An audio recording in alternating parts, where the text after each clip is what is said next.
வணக்கம் நண்பர்களே. இப்போ பார்க்க இருக்கிற டாபிக் வந்து cantilever beam with point load. அதாவது மெக்கானிக்கல் இன்ஜினியரிங் மெக்கானிக்கல் இன்ஜினியரிங் ஸ்டூடெண்ட்ஸ்க்காக ஸ்ட்ரென்த் ஆஃப் மெட்டீரியல் சப்ஜெக்டில் இருந்து வர ஒரு ப்ராப்ளம். இந்த கேன்டிலிவர் பீம் வித் பாயிண்ட் லோடுக்கு எப்படி shear force diagram, bending moment diagram calculation போடணும், எப்படி டயக்ராம் வரையணும் அப்படிங்கிற ஒரு ஃபுல் ப்ராப்ளம் தான் இந்த வீடியோவில் பார்க்க போகிறீங்க. ஓகே, நம்ம ப்ராப்ளத்துக்கு போகலாம். இந்த ப்ராப்ளம் பார்த்துங்க.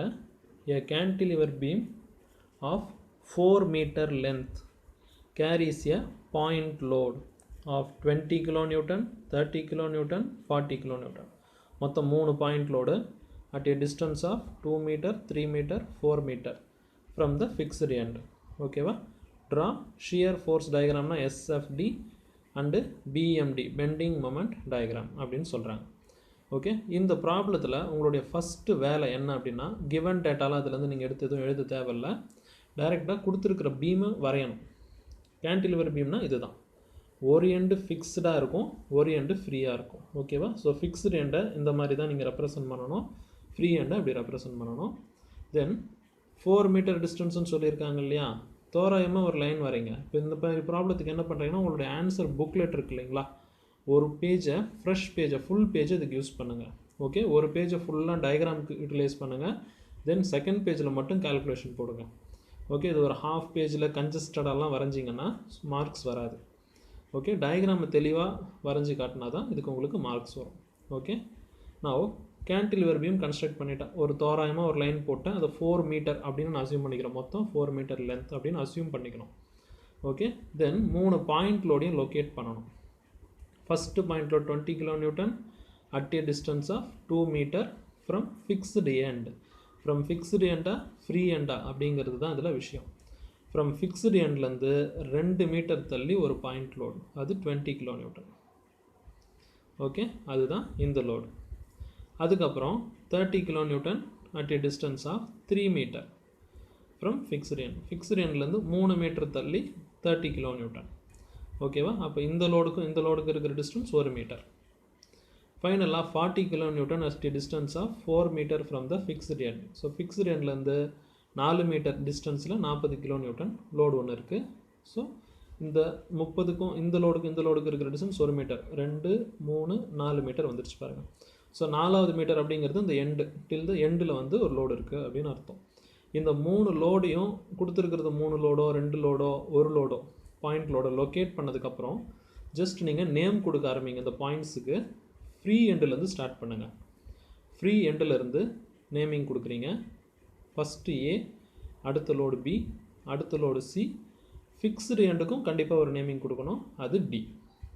ஓகே, தென் இது கொடுத்து முடிச்சதுக்கப்புறம் உங்களுடைய ஸ்கேல் யூஸ் பண்ணி அப்படியே வெர்டிக்கலாக டவுன்வர்ட்ஸில் இந்த ஃபிக்ஸ்டு எண்ட்லேருந்து ஒரு லைன் பேஜோட எண்டு வரைக்கும், பாட்டம் வரைக்கும், அதே மாதிரி இந்த எண்டில் ஒரு லைன் பேஜுடைய பாட்டம் வரைக்கும். தென் அதுக்கப்புறம் இடையில எங்கெல்லாம் லோடு இருக்கோ பாயிண்ட்ஸ் கொடுத்துருக்கீங்களோ, பி சி கொடுத்துருக்கீங்க இல்லையா, ஸோ இங்கேருந்து ஸ்ட்ரைட்டாக டவுன்வர்ட்ஸில் ஒரு லைன், அதே மாதிரி சி பாயிண்ட்டுக்கு ஸ்ட்ரைட்டாக டவுன்வர்ட்ஸில் ஒரு லைன் பென்சிலில் நீங்கள் போட்டு வச்சுக்கோங்க. ஓகே, இந்த ஒரு பேஜை ஃபுல்லாக நீங்கள் எதுக்கு யூஸ் பண்ண போகிறீங்க, ஜஸ்ட் டயக்ராம் கன்ஸ்ட்ரக்ட் பண்ணுறதுக்கு மட்டும்தான் அந்த ஒரு பேஜை ஃபுல்லாக யூட்டிலைஸ் பண்ண போகிறீங்க. இப்போது எஸ்எஃப்டினா என்னென்னு பார்த்தீங்கன்னா ஷியர் ஃபோர்ஸ் டயக்ராம் நம்ம சொல்லிட்டோம். அதோடைய கால்குலேஷனை எப்படி பண்ணுறது அப்படின்னு சொல்லிட்டு பார்ப்போம். ஓகே, இதுக்கு நீங்கள் சயின்டிஃபிக் கால்குலேட்டர் எக்ஸாம்பிள் யூஸ் பண்ண போகிறீங்க. இது சிம்பிளுங்கிறதுனால நான் கால்குலேட்டர் எல்லாம் போடுறேன். என்ன பண்ணணும் இந்த பக்கம்னா, ஷியர் ஃபோர்ஸ் கால்குலேஷன் எழுதிங்க. அவங்க எஸ்எஃப்டின்னு கொடுத்துருக்கலாம், நீங்கள் என்ன பண்ணுங்கள் ஃபுல்லாக எழுதுங்க. Shear force calculations. Okay, shear force calculation இதில் எப்படி பண்ணணும்னா, இங்கே பாருங்கள், first point shear force at A, இதுதான் meaning. Shear force at A அது எப்படி மென்ஷன் பண்ணுவாங்க சில புக்கில்னா எஃப்ஏ அப்படின்னு மென்ஷன் பண்ணியிருப்பாங்க. எப்படி வேணாலும் சொல்லலாம், shear force at A R FA அப்படின்னு சொல்லுங்கள். என்ன பண்ணணும்னா, என்ன லோடு இருக்குது 40 kN, ஏ பாயிண்டில் எவ்வளோ லோடு ஆக்ட் ஆகுது அதுதான் 40 kN. டவுன்வர்ட்ஸில் இருக்குது, பட் இருந்தாலும் இங்கே வேல்யூ வந்து பாசிட்டிவாக தான் நீங்கள் எடுக்கணும். ஏ பாயிண்டில் 40 kilonewton. Force at A 40 kilonewton. அந்த ஏங்கிற பாயிண்டில் மட்டும் எவ்வளோ லோடு ஆக்ட் ஆகுது அதை ஃபஸ்ட்டு பார்க்குறீங்க. அதுக்கு முன்னாடி ஏதாவது லோடு இருக்கான்னு பார்த்தீங்கன்னா இல்லை. அதாவது உங்கள் சொல்யூஷனை ஸ்டார்ட் பண்ணுறதே பார்த்தீங்கன்னா ஏபிசிடி ஃப்ரீ எண்ட்லேருந்து தான் உங்கள் சொல்யூஷனே ஸ்டார்ட் பண்ணுறீங்க. தென் அடுத்தது ஷியர் ஃபோர்ஸ் அட்டு பி, அதாவது எஃப்பி. இந்த எஃப்பி கால்குலேட் பண்ணும்போது எஃப்பிக்கு முன்னாடி ஏதாவது லோடு இருக்கான்னு பாருங்கள். ஓகேவா? எஃப்பிக்கு முன்னாடி ஏ பாயிண்டில் ஒரு 40, பி பாயிண்ட்டுக்கு மேலேயே எவ்வளோ லோடு ஆக்ட் ஆகுது? 30. ஓகேவா? 30. என்ன லாஜிக்னா ஏவுக்கு முன்னாடி எதுவும் இல்லை. ஸோ 40 கிலோநியூட்டன் தான் அது மேலே ஆக்ட் ஆகிற ஃபஸ்ட்டு லோடு. ஓகேவா? அடுத்தது பிக்கு முன்னாடி இங்கே ஆல்ரெடி ஒரு 40 கிலோநியூட்டன் ஆக்ட் ஆகிட்டு இருக்கு. அப்புறம் அது மேலேயே ஒரு 30 கிலோநியூட்டன் ஆக்ட் ஆகுது. ஸோ ஜஸ்ட்டு முன்னாடி இருக்கிற லோடையும் அந்த பாயிண்ட் மேலேயே இருக்கிற லோடையும் ஆட் பண்ணிக்கிறீங்க. 40 + 30 எவ்வளோ வரும்? 70 கிலோ நியூட்டன்.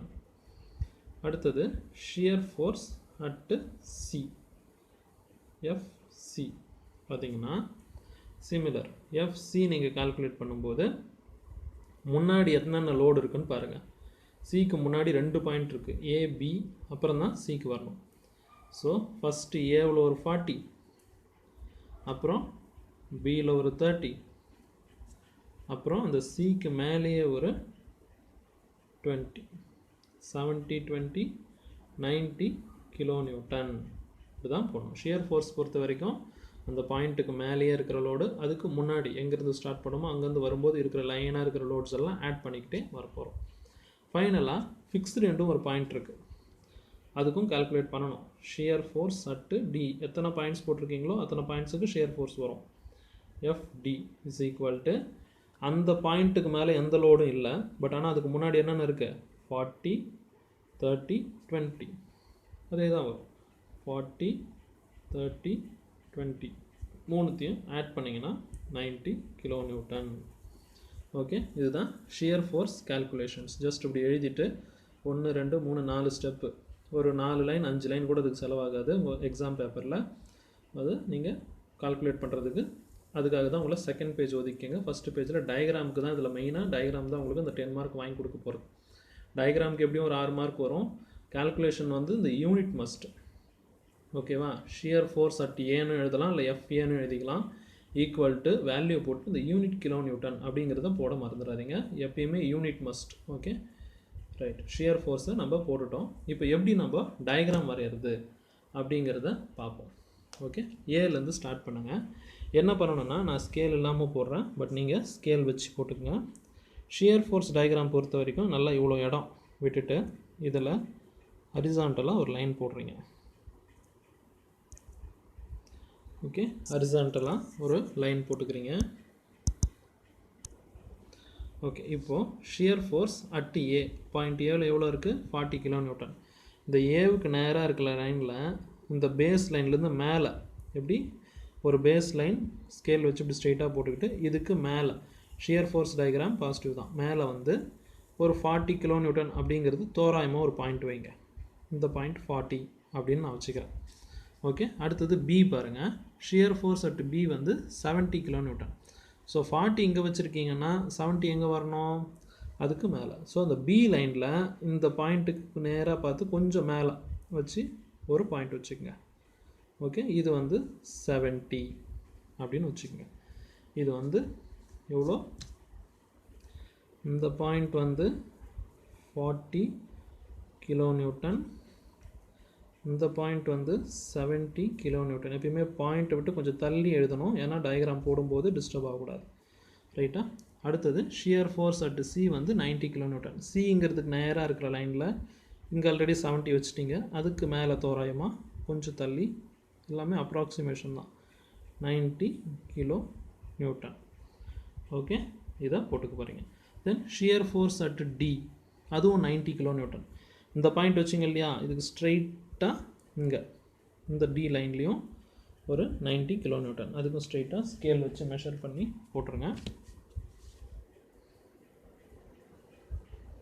ஸ்கேல் வச்சுக்கிட்டு இந்த பாயிண்ட்டை மெஷர் பண்ணுறீங்க. ஓகே, இது வெளியில் எழுதுங்க. 90 kilonewton. ஓகே, இப்போ இது எப்படி நம்ம டயக்ராமாக கன்ஸ்ட்ரக்ட் பண்ண போகிறோம்னா, கேன்டிலிவர் பீம் வித் பாயிண்ட் லோடுக்கு ஷியர் ஃபோர்ஸ் டயக்ராம் வந்து ரெக்டாங்கிள் ஷேப்பில் தான் இருக்கும். ஓகேவா, நல்லா கவனிச்சிங்க இந்த சென்டென்ஸை. உங்கள் புக்கில் கூட பாருங்கள், ஒரு டேபிள் கொடுத்துருப்பாங்க, அதில் என்னென்னதுக்கு என்னென்ன போடுவாங்க. அந்த பேஸ் லைன்லேருந்து இதை ஒரு ஸ்ட்ரெயிட் லைனாக ஜாயின் பண்ணுங்கள். ஸ்கேல் வச்சு பண்ணுங்கள், நான் வெறும் கீழே பண்ணுறேன். இந்த 40லேருந்து அந்த 70 போகணும் இல்லையா, இதை வந்து ஸ்லாண்டிங்காக போடக்கூடாது. ஜஸ்ட்டு ஸ்கேல் வச்சு ஹரிசாண்டலாக ஸ்ட்ரெயிட்டாக லைனை போட்டுருங்க. இங்கேருந்து இங்கே வெர்டிக்கல் லைன் இங்கே போடுங்க. ஓகே, இந்த 40லேருந்து ஒரு ஸ்டெப் மாதிரி போயிட்டு தான் இப்படி ஏறணுமே தவிர இப்படி ஏறக்கூடாது. ஓகே, 40லேருந்து நேராக ஹரிசாண்டலாக இங்கே இந்த லைன் வரைக்கும் போயிட்டு தென் இங்கேருந்து இது 70 கிலோமீட்டருக்கு ரைஸ். தென் அதே மாதிரி இந்த 70லேருந்து ஜஸ்ட்டு ஹரிசாண்டலாக ஒரு லைனு, அது 90 கிலோநியூட்டனுக்கு ஒரு ரைஸ். ஓகே, 90 கிலோநியூட்டனுக்கு ஒரு ரைஸ். அடுத்தது இந்த 90க்கும் இந்த 90க்கும் ஜஸ்ட் ஒரு ஸ்ட்ரெயிட் லைன். தென் இந்த எண்டு இருக்கு இல்லையா, இதை அதே மாதிரியே க்ளோஸ் பண்ணிவிடுங்க. உங்கள் டயக்ராம் தான் டார்க்காக தெரியணும். நீங்கள் போட்டிருக்கிற அந்த 4 ரெஃபரன்ஸ் லைன்ஸ் வந்து ரொம்ப தின்னாக தான் இருக்கணும். ஓகே, இதை போட்டதுக்கப்புறம் நீங்கள் என்ன செய்யணும் அப்படின்னா, இந்த இன்னர் எட்ஜஸ் இருக்கு இல்லையா, அதில் இந்த மாதிரி ஒரு ஹேட்சிங் கொடுங்க. எந்த டைரெக்ஷன் வேணாலும் கொடுக்கலாம், இப்படியும் கொடுக்கலாம், இல்லை இந்த பக்கமும் கொடுக்கலாம். ஜஸ்ட்டு இந்த ஹேட்சிங் கொடுங்க. இதுதான் டயக்ராம் வரைகிற ஒரு ப்ரொசீஜர்.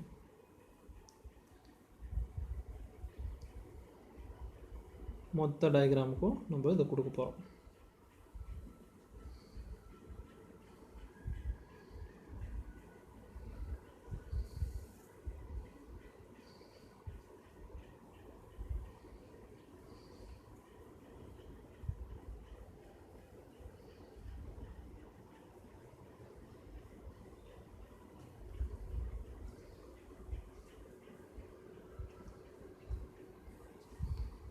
ஓகே, இதுதான் உங்களுடைய ஷியர் ஃபோர்ஸ் டயக்ராம். இந்த டயக்ராமுக்கு உள்ளே என்ன எழுதுங்க, எஸ்எஃப்டி ப்ராக்கெட்டில் ப்ளஸ் சிம்பிள் போடுங்க. ப்ராக்கெட்டில் ப்ளஸ் சிம்பிள் போடுங்க. அதாவது என்ன மீனிங்னா பாசிட்டிவ். ஷியர் ஃபோர்ஸ் டயக்ராம் பாசிட்டிவ்னு அர்த்தம். ஓகேவா, ஸோ இதில் நீங்கள் செய்ய வேண்டியது இதுதான். ஸோ ஷியர் ஃபோர்ஸ் டயக்ராம் இது ஒரு பேஸ் லைன். பேஸ் லைனுக்கு மேலே ரெக்டாங்குலர் ஷேப்பில் கன்ஸ்ட்ரக்ட் பண்ணணும். இதுக்கு cantilever beam with point load அப்படின்னு இருக்குன்னா ரெக்டாங்குலர் ஷேப்பில் போடணும். ஓகேவா, உள்ள அந்த ஹேட்சிங் மறக்கக்கூடாது. எஸ்எஃப்டி பாசிட்டிவ்னு எழுதுறது மறக்கக்கூடாது. அங்கே வேல்யூஸ் எழுதுறதையும் மறக்கக்கூடாது. ஓகே, ஷியர் ஃபோர்ஸ் டயக்ராம் பொறுத்த வரைக்கும் இது எனஃப். இப்போ நம்ம பெண்டிங் மூமெண்ட் டயக்ராம் கால்குலேஷனுக்கு போகலாம்.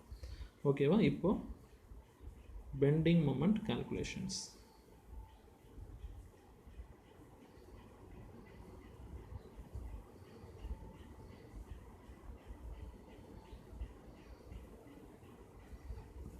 ஓகே, இப்போது பெண்டிங் மூமெண்ட் ஷியர் ஃபோர்ஸில் லோடை மட்டும்தான் நீங்கள் எடுத்துக்கிட்டீங்க. 40, 30, 20 அப்படின்னு எடுத்துக்கிட்டீங்க. பெண்டிங் மூமெண்ட்டை பொறுத்த வரைக்கும் லோடு, அதாவது bending moment is equal to load into distance. ஓகேவா, லோடு ஆக்ட் ஆகிற இடம் அது எவ்வளோ தூரத்தில் இருக்குது அப்படிங்கிறத நம்ம எடுத்துக்கணும். லோடு ஆக்ட் ஆகிற இடம் அந்த எந்த பாயிண்ட் வைக்கிறீங்களோ அந்த பாயிண்ட்லேருந்து எவ்வளோ தூரத்தில் என்னென்ன லோடுங்க இருக்குது அப்படிங்கிறத நம்ம கன்சிடர் பண்ண போகிறோம். இதுலேயும் பார்த்தீங்கன்னா எம், அங்கே எஃப் யூஸ் பண்ண மாதிரி இங்கே M, moment at A. M ஏன்னா என்ன அர்த்தம்னா moment at A, bending moment at A. பிஎம்னு போட்டுக்கலாம், இல்லை எம்ஏ அப்படின்னு போட்டாலும் மொமெண்ட் அட்டு ஏ தான் அது ரெஃபர் பண்ணும். இங்கே நெகட்டிவில் போடணும். மொத்த வேல்யூஸையுமே நெகட்டிவில் தான் போடணும். ஓகேவா, இது எல்லாத்தையும் பாசிட்டிவ்லேயே போட்டிங்க, எல்லாத்துக்குமே மைனஸ் சிம்பிள் கூட போட்டுக்கங்க. ஓகே, இப்போ ஏ பாயிண்ட் பாருங்கள். ஏ பாயிண்டில் 40 கிலோநியூட்டன் ஆக்ட் ஆகுது. ஏவை மட்டும்தான் கன்சிடர் பண்ணுறோம். முன்னாடி இருக்கிறது, இந்த பக்கம் இருக்கிறது, இந்த பக்கம் இருக்கிற ஃப்ரீ ஹேண்டுக்கு இந்த பக்கம் என்ன இருக்குது, ஒன்றும் இல்லை, காலி. ஸோ ஏ தான் ஸ்டார்டிங் பாயிண்ட். 40 கிலோநியூட்டன் மட்டும்தான் லோடு. டிஸ்டன்ஸ், அந்த 40 கிலோநியூட்டன் ஆக்ட் ஆகிற இடத்துக்கும் ஏவுக்கும் இருக்கிற டிஸ்டன்ஸ் என்ன, எதுவும் இல்லை. ஏ பாயிண்ட்டுக்கு மேலேயே தான் அது ஆக்ட் ஆகுது. ஓகேவா, ஸோ அப்போ டிஸ்டன்ஸ் வந்து 0. Okay, is equal to 0. Anything into 0, 0. Okay, அதாவது மொமெண்ட் அட் ஏ வந்து 0 ஆயிடுச்சு. இது எல்லா ப்ராப்ளத்துக்கும் இப்படி தான். ஃபஸ்ட்டு பாயிண்ட் இருக்குல்ல, அதில் மொமெண்ட்னு போடும்போது அங்கேயே ஆக்ட் ஆகிற லோடு இருக்குது. டிஸ்டன்ஸ்னு பார்க்கும்போது இந்த இடத்துல 0, ஏன்னா அந்த பாயிண்ட் மேலே தான் ஆக்ட் ஆகுது, எங்கேயும் தள்ளி இல்லைல்ல. ஸோ 0. இப்போது மொமெண்ட் அட் பி பாருங்கள். மொமெண்ட் அட் பி வரும்போது அந்த பாயிண்ட்டுக்கு முன்னாடி இந்த பக்கம் ரைட் சைடில் ஏதாவது லோடு இருக்கான்னு பார்த்தீங்கன்னா 40 kN இருக்குது. எவ்வளோ தூரத்தில் இருக்குது? 1 மீட்டர் தூரத்தில் இருக்குது. இதுதான் சொன்னால் லோட் இன்ட்டு டிஸ்டன்ஸ். நெகட்டிவ்லேயே போடுங்க. -40 × 1 1 மீட்டர் -40 × 1. இப்போது பி பாயிண்ட்டுக்கு மேலேயே பாருங்கள் 30 kN இருக்குது. 30 kN ஆக்ட் ஆகிற பாயிண்ட்டுக்கும் பிக்கு இருக்கிற டிஸ்டன்ஸு 0. ஏன்னா இப்போ மொமெண்ட் அட் பி தான் எடுக்கிறோம், பி வரைக்கும் தான் நம்ம கால்குலேட் பண்ணுவோம். மறுபடியும் நெகட்டிவ்லேயே போடுங்க. 30 × 0. So -40 40 × 1 40 -0 × 30 × 0 0. So which is equal to -40. இதுக்கு யூனிட் என்னென்னா kN × மீட்டர். ஏன்னா load into distance. kN metre unit ரொம்ப மஸ்ட். ஓகேவா? kN மீட்டர். இப்போது மொமெண்ட் அட் சி பாருங்கள். மொமெண்ட் அட் சி பாயிண்ட்டை கன்சிடர் பண்ணுங்கள். அதுக்கு முன்னாடி எங்கே இருந்து ஆரம்பிக்குதோ உங்களுடைய பீம் அங்கேருந்து வாங்க. சிக்கு முன்னாடி இருக்கிற முதல் லோடு 40, நெகட்டிவில் போடணும். -40 இன்ட்டு எவ்வளோ டிஸ்டன்ஸ் அந்த 40க்கும் சிக்கும்? 1 2. ஸோ ஒரு பாயிண்ட்டுக்கும் டிஸ்டன்ஸ் மாறிக்கிட்டே வரும், ஏன்னா பாயிண்ட் தள்ளி போய்கிட்டே இருக்கு இல்லையா. சிக்கும் இந்த 40க்கு இருக்கிற டிஸ்டன்ஸ் 2 மீட்டர் × 2 மைனஸ் அடுத்த லோடு பிக்கு நேராக இருக்கிற லோடை இதுக்கு முன்னாடி கன்சிடர் பண்ணணும். 30 இன்ட்டு அந்த 30க்கும் இந்த சிக்கும் எவ்வளோ தூரம்? 1 மீட்டர். 30 × 1 மைனஸ் இப்போ சிக்கு மேலே ஆக்ட் ஆகிற லோடு என்ன? 20 kN. 20 kN into 0. 20 kN அந்த பாயிண்ட் மேலே ஆக்ட் ஆகுது, 0. இப்போ போடுங்க. -40 × 2 -80 -30 × 1 -30 -20 × 0 -0. ஓகேவா? ஓகே. 80 -30 18 30 110 -110 kN metre. இதுதான் மொமெண்ட் அட் சி. ஓகேவா? ஸோ லோட் இன்ட்டு டிஸ்டன்ஸ் நெகட்டிவ்லேயே போட்டுட்டு வரோம். ரைட்டா? எல்லாத்தையும் நெகட்டிவ்லேயே போடுறது தான். மைனஸ்ங்கும் போது அது வேல்யூஸ் ஆட் ஆக தான் செய்யும். இதை பண்ணிக்கிறோம். இப்போ பாருங்கள், டிக்கு போங்க. Moment at D find out பண்ணணும். Moment at D. Okay, free ஹேண்டிலேருந்து வாங்க. அதை அப்போ தானே வந்துகிட்ருக்கோம், அப்படி தானே பண்ணிகிட்ருக்கோம். 40 kN டிங்கிற பாயிண்ட்டுக்கு எவ்வளோ தூரம்? 4 மீட்டர் தூரம். பாருங்கள் டிஸ்டன்ஸ் மாறிடுச்சு. ஓகே, ஏன்னா அங்கே போய்ட்டோம். டிக்கும் அந்த 40 kN எவ்வளோ தூரம்? -40 × 4. அடுத்தது மைனஸ். ஓகே, -40 × 4. அடுத்தது ஒரு -30 kN. எவ்வளோ தூரத்தில் இருக்குது? 2 + 1 3 மீட்டர் டிஸ்டன்ஸில் 30 kN ஃப்ரம் ஃபிக்ஸ்ட் எண்ட்லேருந்து 3 மீட்டர் டிஸ்டன்ஸ். 30 × 3. அடுத்தது மறுபடியும் மைனஸ். சிக்கு மேலேயே பாருங்கள் 20 kN டிஸ்டன்ஸு 2 மீட்டர். -20 × 2. வேறு எதுனா லோடு இருக்கா? இல்லை. டி பாயிண்ட்டுக்கு மேலே எந்த லோடும் இல்லை. ஸோ அவ்வளோதான் உங்கள் கால்குலேஷன். இதை நீங்கள் கால்குலேட் பண்ணணும். -40 × 4 -160 -30 × 3 90 -20 × 2 40. இதோடைய டோட்டல் வேல்யூ -290 kN மீட்டர். இவ்வளோ தாங்க பெண்டிங் மொமெண்ட் கால்குலேஷன். ஓகேவா? Bending moment equal to load into distance. எல்லாத்தையுமே நெகட்டிவ்லேயே போட்டுட்டு வரோம். மைனஸ் சிம்பிள் மட்டும்தான் கூட வந்துகிட்டே இருக்குது, பட் வேல்யூஸ் வந்து ஆட் ஆகிட்டே வருது. ஓகேவா? இப்போது பெண்டிங் மொமெண்ட் டயக்ராம் வரையணும். பெண்டிங் மொமெண்ட் டயக்ராம் எப்படி வரைகிறதுன்னு பார்ப்போம். ஷியர் ஃபோர்ஸ் டயக்ராமுக்கு கீழே தான் பெண்டிங் மொமெண்ட் டயக்ராம் வரைய போகிறோம். ஓகேவா? இப்போ நான் கன்ஸ்ட்ரக்ட் பண்ணி காட்டுறேன். இப்போ பெண்டிங் மொமெண்ட் டயக்ராம் பொறுத்த வரைக்கும் shear force diagram base line போட்டு பேஸ் லைனுக்கு மேலே போட்டோம், பாசிட்டிவ். பெண்டிங் மொமெண்ட்டுங்க நம்ம நெகட்டிவ். அதனால் ஒரு பேஸ் லைன் வரைஞ்சிட்டு கீழே இருக்கிற இடத்த யூட்டிலைஸ் பண்ண போகிறோம், கீழே வரணும் படம். ஸோ அப்போ உங்கள் பேஸ் லைன் அப்படிங்கிறது இங்கே போடுங்க. இந்த லைனுக்கு கீழே தான் உங்களுடைய பெண்டிங் மொமெண்ட் டயக்ராம் வரப்போகுது. ஓகேவா? ஸோ பாயிண்ட் ஏன்னும் போது இந்த தான் ஏ. இங்கே என்ன bending moment at A? 0. So 0ங்கிறது இந்த லைன்லேயே ஸ்டார்ட் ஆகுது. 0 kilonewton meter. அடுத்தது bending moment at B minus 40 kilonewton meter. So line கீழே போகிறதுனால அது மைனஸ், இங்கே நீங்கள் மைனஸ் சிம்பிள் போட வேண்டிய வேலை இல்லை. பட் இருந்தாலும் நீங்கள் போட்டாலும் பிரச்சனை இல்லை, போடலனாலும் ப்ராப்ளம் இல்லை. இப்போ இந்த பி லைனில் தோராயமாக ஒரு பாயிண்ட்டை நான் என்ன பண்ணுறேன், பேஸ் பண்ணிக்கிறேன். அது வந்து minus 40 kilonewton meter அப்படின்னு நான் எழுதிக்கிறேன். ஓகே, பி லைனில் அந்த வேல்யூவை அப்ராக்சிமேட்டாக மார்க் பண்ணிக்கிறோம். தென் சி லைன் எவ்வளோ, -110 kilonewton meter, -110 kilonewton meter. So moment at C line இங்கே இருக்குங்க. சிக்கு நேராக வரக்கூடிய லைனில் 40 இங்கே வச்சுட்டோம், 110 இங்கே வரணும். பேஜில் எவ்வளோ இடம் இருக்கோ அதுக்கேற்ற மாதிரி அப்ராக்சிமேட்டாக கொஞ்சம் அட்ஜஸ்ட் பண்ணி வச்சுக்கோங்க. ஓகே, இது வந்து -110 kilonewton meter. ஃபைனலாக மொமெண்ட் அட் டி என்ன, 290 kilonewton meter. ஸோ இந்த லைனில் இந்த எண்டில் நீங்கள் யூஸ் பண்ணிக்கங்க, இதை வெளியில் எழுதுங்க, -290 kilonewton meter. ஓகே, இப்போ இது எப்படி ஜாயின் பண்ணணும் அப்படின்னா, ஸ்கேல் வச்சு அந்த பாக்ஸ் மாதிரி போட வேண்டியதில்லை, இங்கே ட்ரையாங்கிளாக வரணும். Bending moment diagram for cantilever beam வந்து ட்ரையாங்கிள். ஓகேவா? ஸோ பேசிக் ஷேப், இதுக்கான ஷேப் என்ன, ட்ரையாங்கிள். ஸோ எப்படி வரணும்னா, இது அப்படியே ஸ்ட்ரைட்டாக வரணும் அப்படின்னு கிடையாது. இந்த பாயிண்ட்டுக்கும் இந்த பாயிண்ட்டுக்கும் ஸ்கேல் வச்சு ஜாயின் பண்ணுங்கள். இந்த பாயிண்ட்டுக்கும் 40க்கும் 0க்கும் ஸ்கேல் வச்சு ஒரு ஸ்ட்ரெயிட் லைன் போடுங்க. தென் 110க்கும் 40க்கும் ஒரு ஸ்கேல் வச்சு மறுபடியும் ஜாயின் பண்ணுங்கள். ஸோ இது இப்படி வரும், இது இப்படி சாஞ்சு வரும், அப்படி தான் வரணும். தென் 290க்கும் இந்த 110க்கும் ஒரு ஸ்கேல் வச்சு ஜாயின் பண்ணுங்கள். ஒரு பாயிண்ட்டையும் ஜாயின் பண்ணுறதுக்கு வந்து ட்ரையாங்கிள்னு அர்த்தம். ஓகேவா? ரைட், ஃப்ரீ ஹேண்டில் போடாதீங்க, நீங்கள் ஸ்கேல் வச்சு ஜாயின் பண்ணுங்கள். ஸோ மேலே நம்ம பண்ண மாதிரியே இந்த ஹேட்சிங் கொடுக்கணும். ஹேட்சிங் கொடுத்தா தான் அது வந்து பெண்டிங் மொமெண்ட் டயக்ராம் அப்படிங்கிறது. ஏன்னா நம்ம இங்கே டயக்ராம் பொறுத்த வரைக்கும் அப்ராக்சிமேட் டைமென்ஷன்ஸை வச்சு தான் நம்ம காமிச்சிக்கிட்டு இருக்கோம். ஸோ அது ஹேட்சிங் அவசியமாக போடணும். லைன் ஒட்டி போடுங்க. ஓகே, ஹேட்சிங் முடித்ததுக்கப்புறம் BMD நெகட்டிவ். ஓகே, இவ்வளோ தாங்க பெண்டிங் மொமெண்ட் டயக்ராம். ஓகேவா? ஸோ நீங்கள் ஞாபகம் வச்சுக்க வேண்டியது என்ன, cantilever beam with point load, cantilever with point load இருந்தால் ஷியர் ஃபோர்ஸ் டயக்ராம் வந்து ரெக்டாங்கிள், அப்புறம் பாசிட்டிவ்.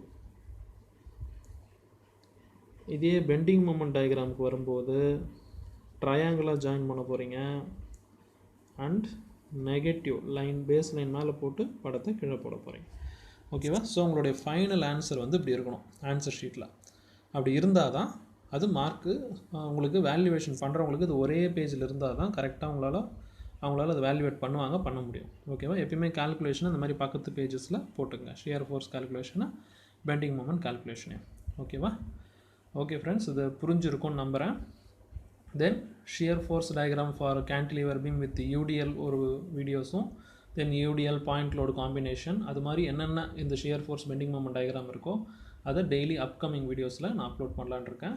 ஸோ கைண்ட்லி உங்கள் சப்போர்ட்டை சப்ஸ்கிரைப் பண்ணுறது மூலமாக எனக்கு கொடுங்க. And thank you very much. அடுத்த வீடியோவில் நம்ம மீட் பண்ணலாம்.